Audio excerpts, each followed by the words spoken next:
ప్రార్థన చేసుకుందాం. మహాపరిశుద్ధుడా, ప్రేమాసుడైన మా తండ్రి, మీ ఘనమైన, మీ శక్తి కలిగిన, మీ ఉన్నతమైన, మీ అత్యున్నతమైన, మీ ఘనమైన నామమునకు వందనములు, స్తుతులు, స్తోత్రములు. ప్రభువా, మీ మాటలను వినుటకు మీ యొక్క పాదముల చెంత చేరిన మా అందరితోనూ మీరే మాట్లాడమని మా ప్రియుడు, మా రక్షకుడై ఉన్న యేసు స్వామి ద్వారా అడిగి వేడుకొంచున్నాము తండ్రి. ఆమేన్. వందనములు నీకు, శుభవందనములు నీకు, ఆనందముతో కూడిన నా హృదయ వందనములు నీకు, ఆనందముతో కూడిన నా హృదయ వందనములు నీకు. దైవాత్మహరము నా తనువున వ్రాలుము, నా జీవమంతయు నీతో నిండా చేరి వసింపుము, నా జీవమంతయు నీతో నిండా చేరి వసింపుము.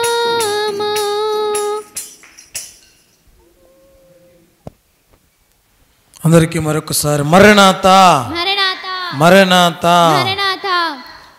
దేవుని యొక్క సన్నిధానములోనికి వచ్చిన మనెల్లరకును మన ప్రియుడు, ప్రాణనాథుడు, మన రక్షకుడు, మన విమోచకుడైన యేసుక్రీస్తు ప్రభువారి యొక్క కృపా సమాధానములు దేవదేవుడు అనుగ్రహించునుగాక. ప్రియమైన దేవుని బిడ్డలారా, దేవుని యొక్క వాక్య భాగములో మనం గమనించిన వారమైతే దేవుని యొక్క ధర్మశాస్త్రము అంతయు కూడా వాక్య భాగములో తెలియచేస్తూ ఉన్నటువంటి మాట, గలతీ పత్రిక 5వ అధ్యాయము 14వ వచనము. గలతీ పత్రిక 5వ అధ్యాయము 14వ వచనం. ధర్మశాస్త్రం అంతయు నిన్ను వలె నీ పొరుగువారిని ప్రేమించుమని ఒక్క మాటలో సంపూర్ణమై ఉన్నది. ప్రియమైన దేవుని బిడ్డలారా, దేవుని యొక్క వాక్యపాఠ్య భాగములో దేవదేవుడు ధర్మశాస్త్రాన్ని గురించి వ్రాస్తూ తెలియచేస్తూ ఆయన మాట్లాడినటువంటి ఒకే ఒక్క మాట, ధర్మశాస్త్రం అంతయు ఒకే ఒక్క మాటలో సంపూర్ణమై ఉన్నది. ఏంటి ఆ మాట అంటే, నిన్ను వలె నీ పొరుగువారిని ప్రేమించడం. ఏమండి? నిన్ను వలె నీ పొరుగువారిని ప్రేమించడం. వాక్య భాగాలలో మనం చూస్తే ఈ మాటను దేవుడు రాస్తూ ఎందుకు ఈ మాటను మనకు తెలియచేస్తూ ఉన్నాడో అంటే, ఎదుటి వారిని పట్టించుకోనటువంటి వారముగా మనం ఉన్నామేమో. ఏమండి? ఎదుటి వారిని పట్టించుకోని వారముగా మనం ఉన్నామేమో. ఎదుటి వారిని గురించి ఆలోచించకపోవడాన్ని స్వార్థం అంటాం. అయ్యా, వారి స్వార్థాన్ని వారు చూసుకుంటారు, వారు ఎవరిని కూడా పట్టించుకోరు, వారిని గురించి ఎవరికి అవసరం లేదు, వారు ఏంటో, వారి పని ఏంటో, వాళ్ళు బ్రతుకు ఏంటో అంటూ ఉంటారు. దేవుని యొక్క వాక్య భాగాలలో మనం గమనించిన వారమైతే దేవదేవుడు తెలియచేస్తూ ఉన్నటువంటి మాట చూడండి. ఆదికాండ గ్రంథములో కూడా 4వ అధ్యాయము 9వ వచనములో, ఆదికాండ గ్రంథము 4వ అధ్యాయము యెహోవా నీ తమ్ముడైన హేబేలు ఎక్కడున్నాడని కయూనుని అడగగా అతడు, నేను ఎరుగను, నా తమ్మునికి నేను కావలివాడనా అనేను. చాలండి. చూడండి, వాక్య భాగాలలో మనం గమనిస్తే ఎవరి స్వార్థం వారు చూసుకోవడం అనేది ఎక్కడి నుండి ప్రారంభమైంది అంటే, మొట్టమొదటిగా ఆదాము గారి యొక్క ఇరువురి కుమారుల నుండే ప్రారంభం కావడాన్ని మనం చూస్తూ ఉన్నాం. కయోను హేబేలును గూర్చి దేవునికి చెబుతూ ఉన్నాడు, అయ్యా, నేనేమైనా నా తమ్మునికి కావలివాడనా? ఏమండి, ఉన్నటువంటి వ్యక్తులే ఎంతమంది ఉన్నారు? ఇద్దరు. ఈ ఇద్దరు వ్యక్తులలో ఈ ఇద్దరు ఎవరు అంటే సహోదరులు, ఈ ఇద్దరు రక్త సంబంధికులు. వీరు ఇద్దరు కూడా వాక్య భాగంలో చెప్పబడుతున్నటువంటి మాట, వీరి ఇద్దరిలో ఈ కయోను తన స్వార్థాన్ని తాను చూసుకుంటూ మాట్లాడుతూ ఉన్నాడు. ఏ విధముగా అనేది చూస్తే, కయోనును హేబేలును గూర్చి దేవుడు అడుగుతూ ఉన్నాడు, కయోను, హేబేలు ఎక్కడా? నీ తమ్ముడైనా హేబేలు ఎక్కడా అన్న మాటకు ఆయన చెప్పిన సమాధానం ఏంటండి? నా తమ్మునికి నేనేమైనా కావలివాడనా? నా తమ్మునికి నేనేమైనా కావలివాడనా? నీవు నా తమ్మునికి ఏమైనా నన్ను కావలివాడినిగా నియమించావా? నా పని నేను చేసుకుంటూ ఉన్నాను. ఇదిగో ఇక్కడ ఈ యొక్క వ్యవసాయ భూమిని నేను పండించుకుంటూ ఉన్నా. హేబేలేమో గొర్రెల కాపరి, కయోనేమో వ్యవసాయ పని చేసేటువంటి వ్యక్తిగా మనం చూస్తూ ఉన్నాం. ప్రియ దేవుని బిడ్డలారా, వాక్య భాగాలలో మనం గమనించిన వారమైతే, ఇంకా అంటే ఈ కయోను ఏం చేస్తూ ఉన్నాడు అంటే, తన స్వార్థాన్ని తాను చూసుకుంటూ ఉన్నాడే కానీ తన తమ్ముడు ఎక్కడున్నాడో, ఏం చేస్తూ ఉన్నాడో, ఎలా ఉన్నాడో అన్న విధానము అనేది ఈయనకు ఇక్కడ కనబడడం లేదు. రెండవదిగా మనం గమనించిన వారమైతే, నిర్గమాకాండ గ్రంథములో 2వ అధ్యాయములో మోషే గారు ఐగుప్తు దేశము నుండి ఆయన బయలుదేరి లేదా పారిపోయి మిద్యాను అరణ్యానికి వచ్చినప్పుడు, ఈ మిద్యాను అరణ్యంలో ఒక బావి దగ్గర జరిగినటువంటి సన్నివేశం ఏం జరిగిందండి? అక్కడ 2వ అధ్యాయము 17వ వచనం, మందకాపరులు వచ్చి వారిని తోలివేసిరి. ఎవరిని అమ్మా? ఎవరిని తోలివేశారంట? మిద్యాను యాజకుడైన తన కుమార్తెలు గొర్రె మందలను మేపుతూ ఉన్నారు. అక్కడ గొర్రె మందలను మేపుతూ ఉంటే అక్కడ ఉన్నటువంటి వారు మందకాపరులైనటువంటి కొంతమంది వచ్చి ఈ స్త్రీలైనటువంటి వారిని తోలివేశారు. ముందు మీరు కాదు మేముండాలి, ముందు మీరు కాదు మేము మా గొర్రెలకు నీళ్లు చేదిపోసుకుంటాం, గొర్రెలకు నీళ్లు మొదట మేము పెట్టుకుంటాం. చూడండి ప్రియ దేవుని బిడ్డలారా, అంటే ఈ మాటను మీకు తెలియచేస్తూ ఉన్నాను. ఎందుకు దేవుడు దీనిని కూడా వ్రాయించాడు? ఎందుకు దేవుడు దీనిని కూడా రాయించాడు అంటే, ఈ వాక్యం చెబుతూ ఉన్నటువంటి మాట, మనుష్యులు నేటి కాలంలో ఆనాటి కాలంలో ఎలా ఉన్నారో నేటి కాలంలో కూడా అలానే ఉన్నారు. ఎవరి స్వార్థం వారిది, ఎవరి స్వార్థం వారిది. ఇక్కడ కూడా మందకాపరులైనటువంటి వారు, ఒకసారి ఆ మాట చదవండి, 2వ అధ్యాయం 17వ వచనం. మందకాపరులు వచ్చి వారిని తోలివేసిరి. ఎవరిని అంటే మిద్యాని యాజకుని యొక్క కుమార్తెలు అక్కడ ఏం చేస్తూ ఉన్నారండి? తమ మందలకు నీళ్లు పెట్టుకుంటూ ఉన్నారు, తమ మందలకు నీళ్లు పెట్టుకుంటూ ఉన్నారు. అయితే అక్కడ ఉన్నటువంటి మందకాపరులైనటువంటి వారు, అక్కడ ఉన్నటువంటి మందకాపరులో మీరు కాదు మొదట మేము మా మందలకు నీళ్లు పెట్టుకుంటాం అని ఏం చేస్తూ ఉన్నారట?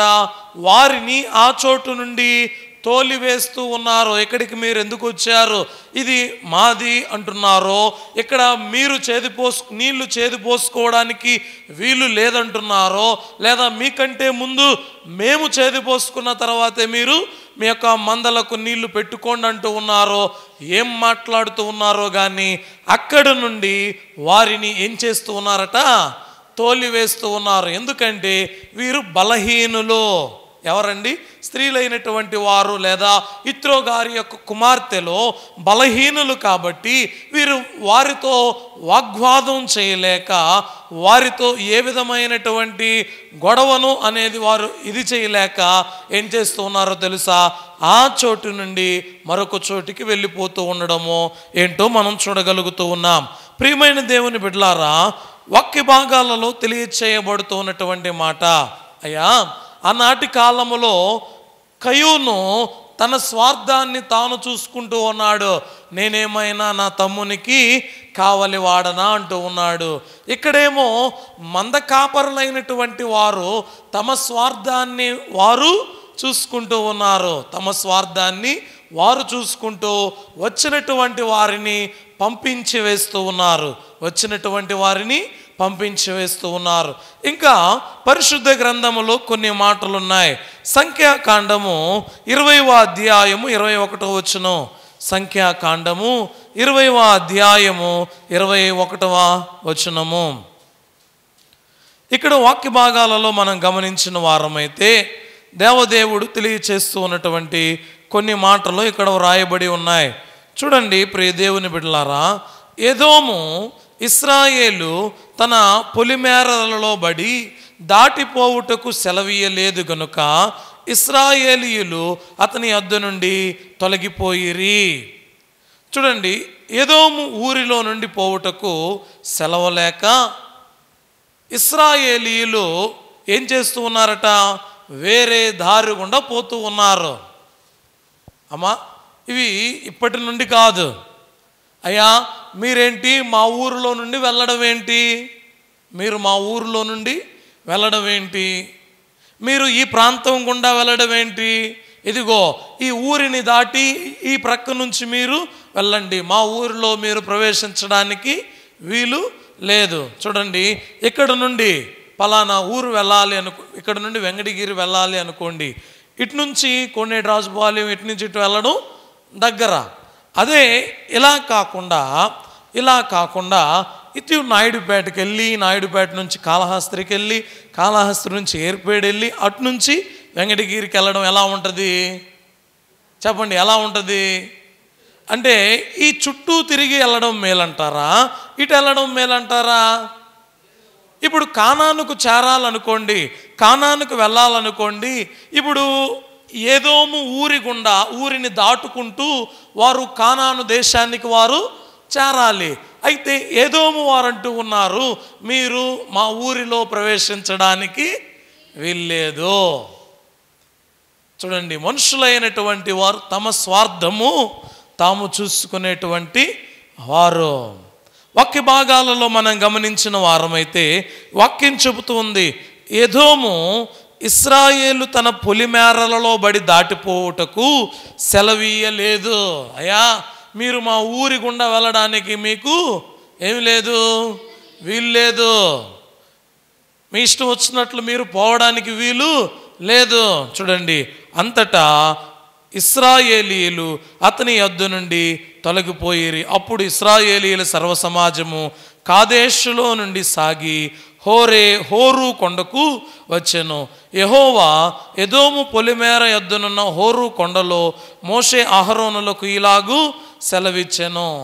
ఏమండి, ఎలాగున్నాయి వాక్య భాగాలను మనం చూస్తే, ఇశ్రాయేలీయుల యొక్క 40 సంవత్సరాల ప్రయాణం ఎలా సాగింది, 40 సంవత్సరాల ప్రయాణములో వీరి యొక్క మజిలీలు ఎలాగా ఉన్నాయి అంటే, ఒక ప్రాంతం గుండా వెళుతూ ఉంటే వెళ్ళనివ్వడం లేదు. ఈ ప్రాంతం గుండా మీరు వెళ్ళండి. కొంతమంది ఉంటారు, ఎలాంటి వారు అంటే వారికి పడని వారు ఎవరైనా వారి ఇంటి ముందు వెళుతూ ఉన్నా, నువ్వు మా వీధిలో ఎందుకు తిరుగుతున్నావు అంటారా? నీవు ఈ వీధిలో నీకు ఏం పని? ఈ చుట్టూ ఇక్కడ ఎందుకు వచ్చావు, ఈ విధంగా రకరకాలుగా మాట్లాడుతూ ఉంటారు. చూడండి, ఇక్కడ కూడా జరిగింది అదే.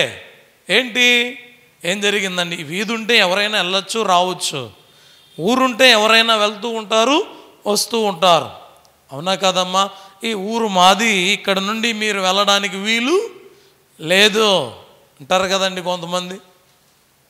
ప్రియ దేవుని బిడ్డలారా, ఒక్క భాగాలలో మనం గమనించిన వారమైతే దేవదేవుడు చెబుతూ ఉన్నాడు. ఏంటో తెలుసా? ఎదుటి వారిని పట్టించుకోనటువంటి వారు, అయ్యా మేము ఈ చుట్టూ తిరిగి వెళ్ళడం మాకు చాలా కష్టమైపోద్ది, ఇదంతా తిరుక్కు వెళ్ళడం మాకు చాలా ఇబ్బంది అవుతుంది.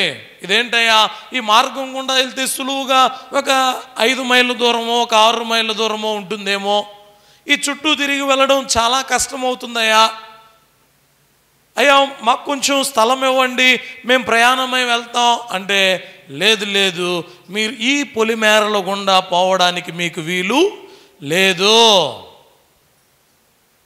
చూడండి, ఎదోము వారు తమ స్వార్థాన్ని వారు చూసుకునేవారు, అంతే కదండి. ఈ ఊరి వారు ఎలాంటి వారట? వారి స్వార్థం వారు చూసుకుంటున్నారు. వాక్య భాగాలలో మనం గమనిస్తే పరిశుద్ధ గ్రంథములో ఇంకా మనం గమనించిన వారమైతే న్యాయాధిపతుల గ్రంథములో 8వ అధ్యాయము 6వ వచనం. న్యాయాధిపతుల గ్రంథము 8వ అధ్యాయము 6వ వచనం. సుక్కోతు అధిపతులు జబాహు సల్మున్న అనువారి చేతులు ఇప్పుడు నీ చేతికి చిక్కినవి గనుక మేము నీ సేనకు ఆహారము ఇయ్యవలెనని అడిగిరి. ప్రియ దేవుని బిడ్డలారా, ఇక్కడ వాక్య భాగాలలో మనం గమనించిన వారమైతే ఇక్కడ గిద్యోను ఆహారం అడిగితే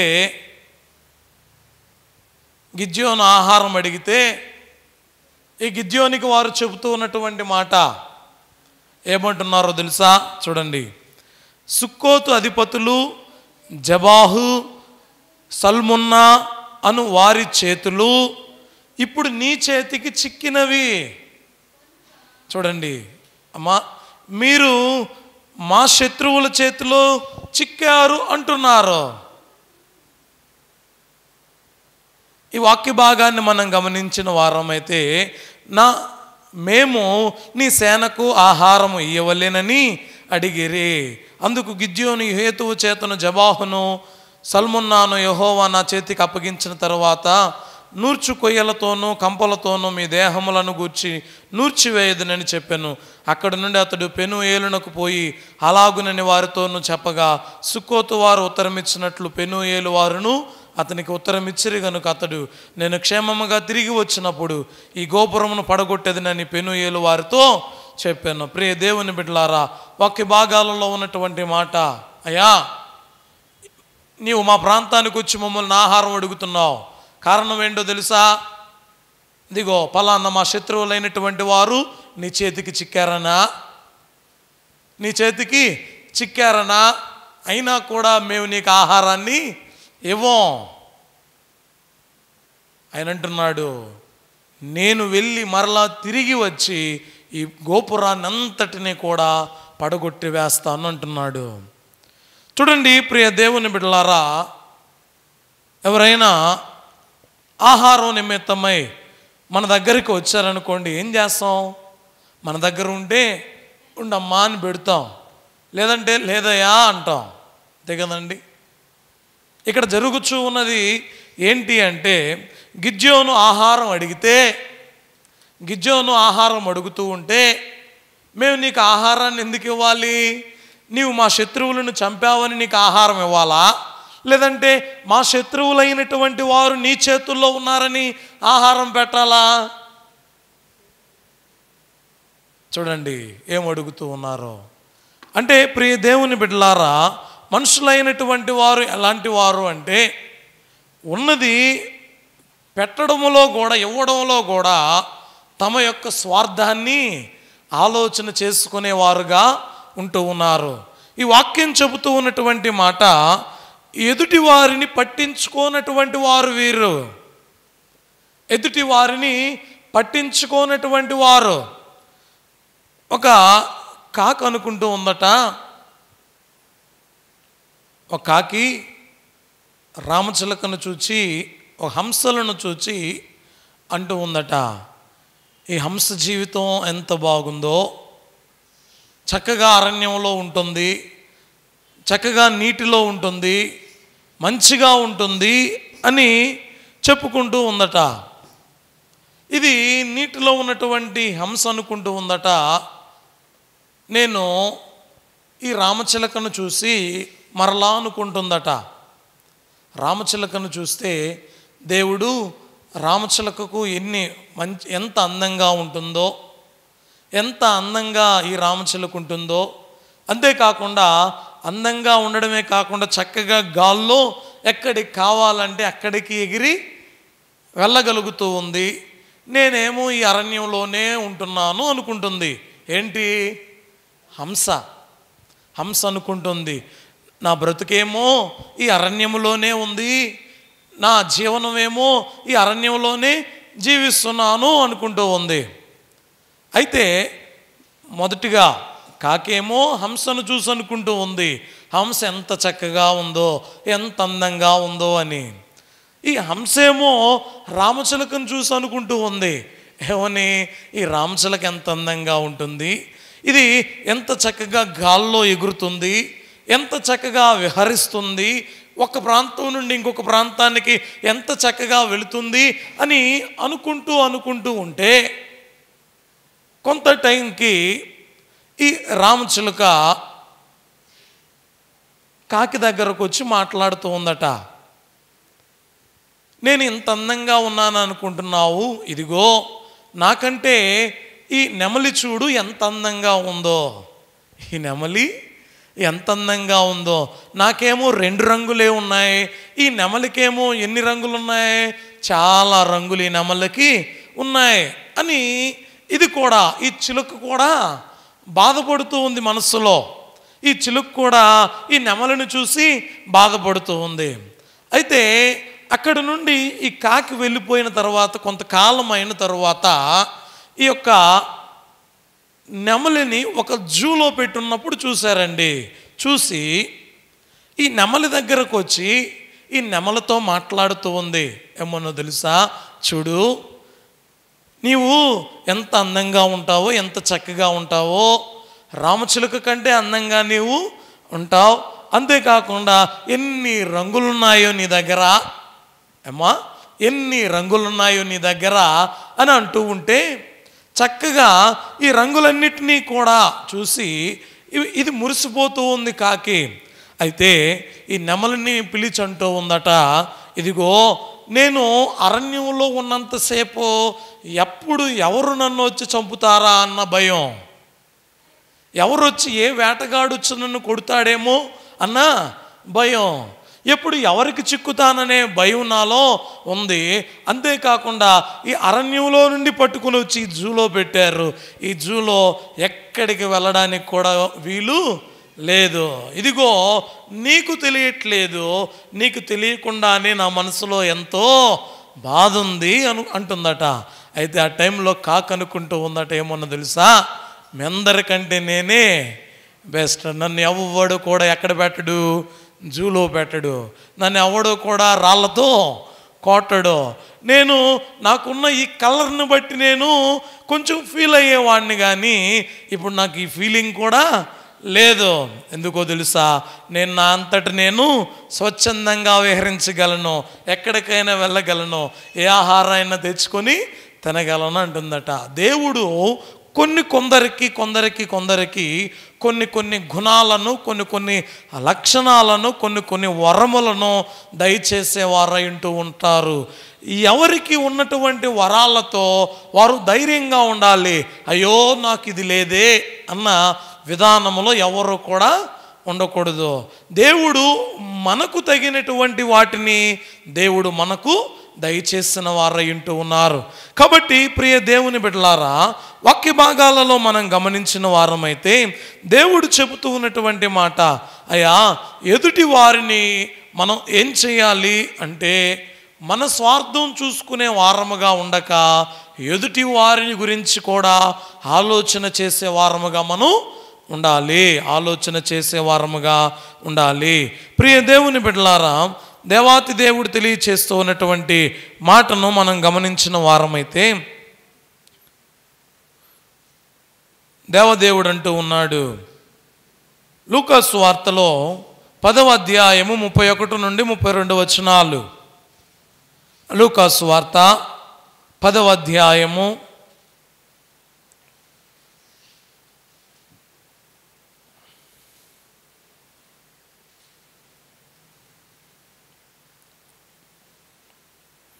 31, 30.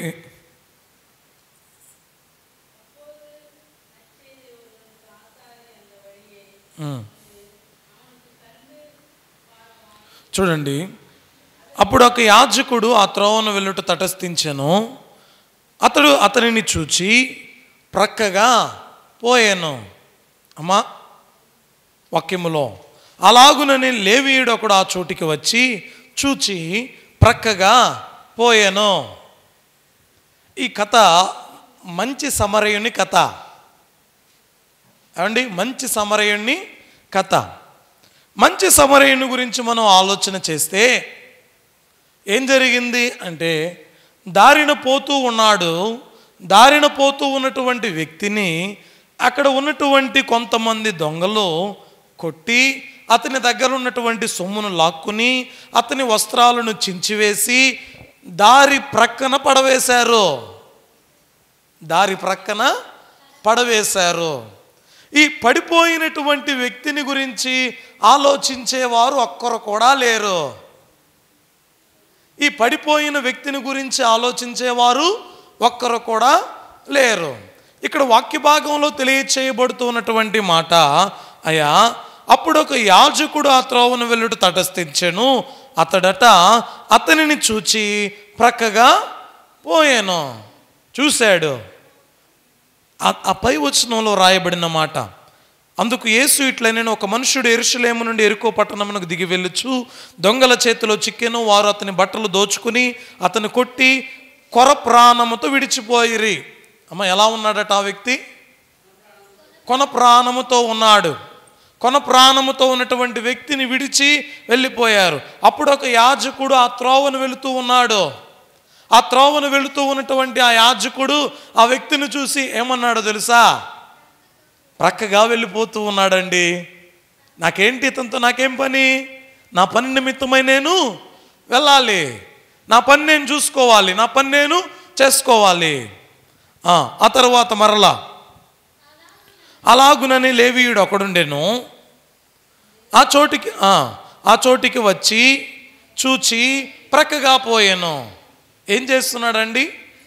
ఆ చోటికి వచ్చాడు. కొర ప్రాణముతో ఉన్నటువంటి వ్యక్తిని చూచాడు. చూచినటువంటి వ్యక్తిని అమ్మా లేవదీశాడా? గాయములను కట్టాడా? అయ్యో ఎవరైనా వచ్చి హెల్ప్ చేయండి, కొర ప్రాణముతో ఉన్నాడు అని అన్నాడా? లేవీయుడు ఒకడు ఏం చేశాడటండి? ప్రక్కబడి పోయాడు. ప్రియ దేవుని బిడ్డలారా, అలా అయితే ఒక సమరయుడు ప్రయాణమైపోవచ్చు.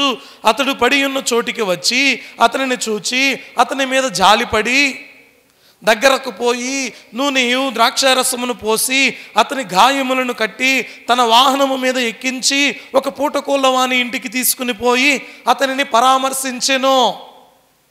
ప్రియ దేవుని బిడ్డలారా, సమరయుడికి ఏమవసరం అండి? పడినటువంటి వ్యక్తితో సమరయుడికి ఏమైనా కొర ప్రాణముతో ఉన్న వ్యక్తి ఏమైనా తెలుసా? తెలియదు. చూడండి, యాజకుడికి తెలియదు, లేవీయుడికి తెలియదు, సమరయుడికి కూడా తెలియదు. ఇద్దరు మనుషులకు దయ కలగల, ఇద్దరు మనుషులకు కరుణ కలగల, ఇద్దరు మనుషులకు ప్రేమ కలగల. గాయములతో పడి ఉన్నటువంటి వ్యక్తిని మనం ఏమైనా పట్టుకుంటే మరలా ఇది మన మీదకి ఎక్కడొస్తుందో, మనం ఏమవుతాము ఉద్దేశము కలిగి వాళ్ళు చేస్తూ ఉన్నటువంటి పని ఆయనను విడిచిపెట్టి ప్రక్కబడి వెళ్ళిపోయారు. ఆయనను విడిచిపెట్టి ప్రక్కబడి వెళ్ళిపోయారు. లోకంలో నా పనులే, నాకున్నటువంటి అవసరతలే, నాకున్నటువంటి నాకు కుటుంబానికి సంబంధించినటువంటి పనులే నా అక్కర్లే అనుకుంటున్నాం, కానీ ఆలోచన కలిగినటువంటి వారముగా లేమేమో. దేవుడు అంటూ ఉన్నాడు ఏంటో తెలుసా? చూడండి, ధర్మశాస్త్రం అంతయో, అయ్యా ధర్మశాస్త్రాన్ని ప్రేమించేవారుగా ఉన్నారా? ధర్మశాస్త్రాన్ని అనుసరించేవారుగా ఉన్నారా? ధర్మశాస్త్రాన్ని గైకొనేవారుగా ఉన్నారా? దేవుడు చెబుతూ ఉన్న ఒకే ఒక మాట, ధర్మశాస్త్రం అంతయు నిన్ను వలె నీ పొరుగువానిని ప్రేమించుము అన్న ఒక్క మాటలో సంపూర్ణమై ఉన్నది. ఎలా ఉందటండి? ధర్మశాస్త్రం అంతయు కూడా ఒక్క మాటలో సంపూర్ణమై ఉన్నది. ఏంటి ఈ మాట అంటే, నిన్ను వలె నీ పొరుగు వారిని ప్రేమించు. నీ గాయమైంది కదా, గాయమైనప్పుడు నీవు చూస్తూ తగిలితే తగిలిందిలే అనుకుంటావా? అనుకోవు కదా. నీ గాయాన్ని నీవు శుభ్రంగా కట్టుకుంటావు, హాస్పిటల్కి వెళ్తావు. అంతేకాకుండా నీకు ఆకలయ్యింది, అరే నాకు ఆకలైంది, అయితే ఏమైందిలే అనుకుంటావా? అనుకో. ఏం చేస్తావు? ఆహారం కొరకు వెతుకుతావు. ఎక్కడ ఆహారం, ఎక్కడ భుజించాలి, తినాలి, టైం అవుతుంది అనుకుంటావు. అలాగునని ప్రియ దేవుని బిడ్డలారా, ఈ వాక్యం చెబుతూ ఉన్నటువంటి మాట కూడా, అయ్యా దేవాతి దేవుడు చెబుతూ ఉన్నాడు, ఈ లోకములో మనుషులైనటువంటి వారు వారి వారి స్వార్థమును గమనించుకునేవారుగా ఉంటూ ఉన్నారు. కానీ దేవుని వాక్యాన్ని ఎరిగిన మీరు, దేవుని గురించి తెలుసుకున్న మీరు, వాక్యాన్ని నెమరు వేస్తూ ఉన్న మీరు, వాక్యాన్ని తెలుసుకుంటూ ఉన్నటువంటి మీరు ఎలాగా ఉండాలి అంటే, మీకు మీరే కాకుండా, మీ గురించి మీరు మాత్రమే ప్రార్థించుకోకుండా ఇతరులను గురించి, అందరిని గురించి ప్రార్థించే వారముగా మనందరము కూడా ఉండాలి అని దేవుని యొక్క వాక్యం మనందరితో మాట్లాడుతూ ఉంది. కాబట్టి ప్రియ దేవుని బిడ్డలారా, ఆ దినాల్లోనే ఉన్నారు. కయ్యూనున్నాడు, అయ్యా నా సహోదరుడితో నాకేం పని అంటున్నాడు.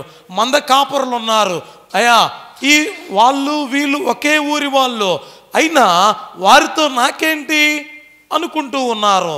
అంతేకాకుండా ప్రియ దేవుని బిడ్డలారా, ఎదోమీయులు ఉన్నారు. వారు ఈ పొలిమేరల గుండా మీరు వెళ్ళడానికి వీల్లేదు, అయ్యా మా వాకిటి ముందు వెళ్ళకండి, మా ఊరి గుండా వెళ్ళకండి, మా చుట్టుప్రక్కలకు రాకండి. చూడండి, ఇలాంటి వారుగా ఉండక దేవదేవుడు తెలియచేస్తూ ఉన్నటువంటి మాట ఏంటి అంటే, అయ్యా నీవు చేయగలిగినటువంటిది ఏదైతే ఉందో దానిని తప్పక ఎదుటి వారికి చెయ్యి.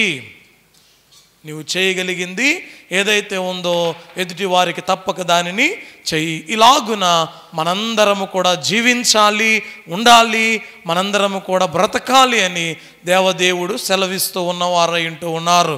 కాబట్టి ప్రియమైన దేవుని బిడ్డలారా, ఎదుటి వారిని గురించి పట్టించుకొనని వారుగా మనము ఉండక, స్వార్థము కలిగిన వారముగా ఉండక, అందరి గురించి ప్రార్థించే వారముగా, అందరి గురించి మనకు తగిన సహాయము చేసేవారముగా ఉండు భాగ్యము దేవదేవుడు మనకు దయచేయును గాక.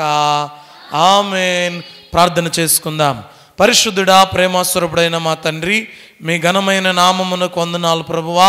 వాక్యము ద్వారా మీరు మాతో మాట్లాడారు, అందును బట్టి నీకు వందనములు, స్తుతులు, స్తోత్రములు ప్రభువా. అయా కయ్యూను వలె తన సహోదరుని ఎరుగని వారముగా ఉండక, అయ్యా మీ యొక్క సన్నిధానములో ప్రభువా మంద కాపరుల వలె, అయ్యా వారి ఊరి వారినే వారు నాయన తరిమి వేసేవారుగా ఉండక, అలాగుననే ఎదోమీయులు ఆ ఊరి వారు ప్రభువా ఏ విధమైనటువంటి కఠినులుగా ఉన్నారో అలాగున మేము ఉండక, నీ యొక్క సన్నిధానములో నిత్యము జీవించే వారముగా ఉండు భాగ్యము నయా నీ నామ మహిమార్థమై నిన్ను గణపరిచే వారముగా ఉండు భాగ్యము దయచేయమని మా ప్రియుడు, మా రక్షకుడు, మా విమోచకుడైన యేసు స్వామి ద్వారా అడిగి వేడుకొనుచున్నాము తండ్రి. ఆమేన్. అందరికీ మరణాతా మరణాతా మరణాతా. దేవదేవుడే మనందరిని దీవించునుగాక. ఆమేన్.